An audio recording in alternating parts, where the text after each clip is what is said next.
خلوت بلا جنبیہ نہ کرے، بس یہ ہے سب سے اہم بات۔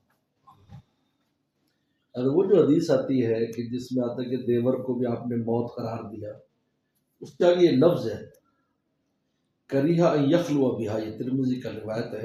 رسول نے خلوت ناپسند فرمائی، خلوت نہ کرے، اگر وہاں بچے ہیں یہ ہے تو بات کر سکتا ہے، مل سکتا ہے، لیکن کریہا یخلو بہا، خلوت نہ کرے، رسول نے خلوت پسند نہ۔ جہاں آج اس معاشرے میں